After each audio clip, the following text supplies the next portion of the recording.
आप सबको मेरा प्यार भरा प्रणाम जी। देवी और महात्माओं, आदि काल से ही गुरु का जगत में सर्वोच्च स्थान रहा है, क्योंकि गुरु ही है जो हमें ईश्वर से परिचय कराता है। तभी कहा बलिहारी गुरु आपने जिन गोविंद दियो में लाए। और यही अटल सत्य है कि गुरु के बिना परमात्मा का ज्ञान संभव ही नहीं है। गुरु की महिमा अपरंपार है। हम कोई भी वेद, शास्त्र, पुराण, उपनिषद उठाकर देख लें, सभी में गुरु की महिमा का महत्व बताया गया है।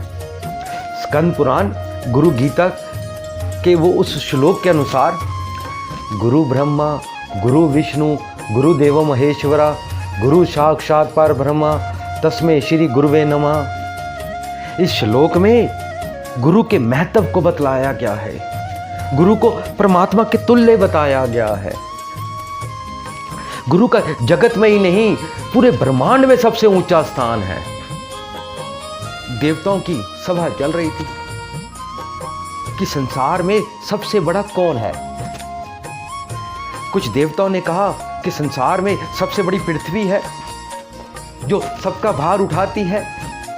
देवताओं ने कहा ठीक है, पृथ्वी सबसे बड़ी है। तभी एक देवता ने कहा भाई पृथ्वी से भी बड़ा कोई है। देवता ने पूछा कौन?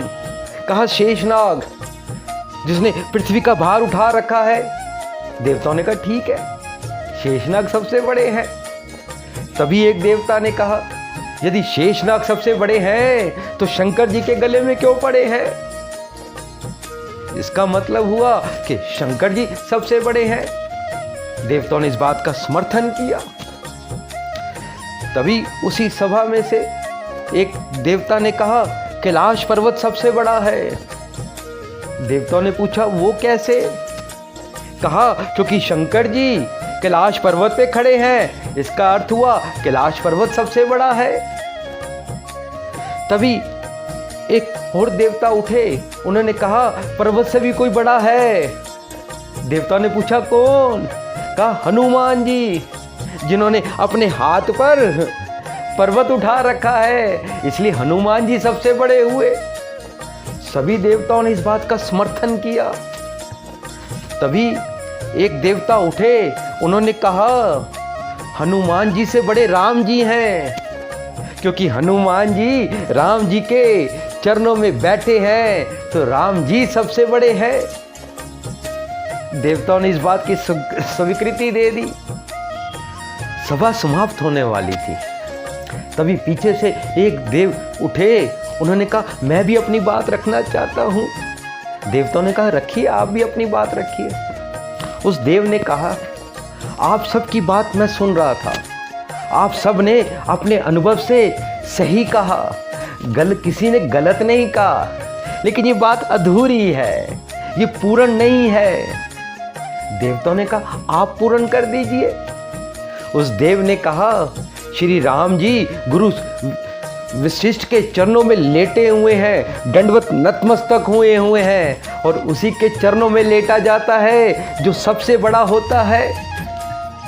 तभी देवताओं की सभा में सर्वसम्मति से उद्घोषित हो गया, ये घोषणा हो गई, ये सिद्ध हो गया कि पूरे ब्रह्मांड में सबसे बड़ा कोई है तो वो गुरु ही है, गुरु ही है।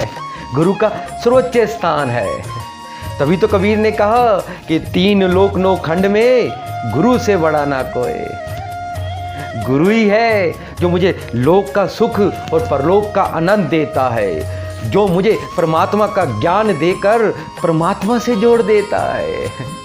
मीरा कह रही है पायो जी मैं राम रतन धन पायो, वस्तु अनमोलक दी मेरे सतगुरु।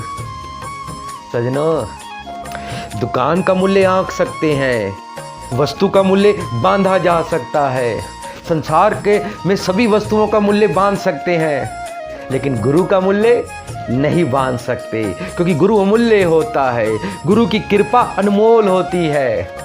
तभी तो कबीर ने कहा कि शीश दिए गुरु मिले तो भी सस्ता जान।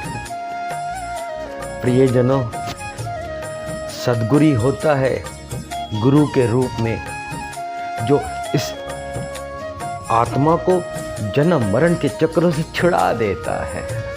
तभी तो कहा संतों ने, कोई ऐसा परोपकारी गुरु मिल जाए जो सत्य की राह दिखाने वाला हो, जो जन्म मरण के बंधन काट दे, ऐसा गुरु जब भी मिल जाए तो शीश देकर भी ले लेना।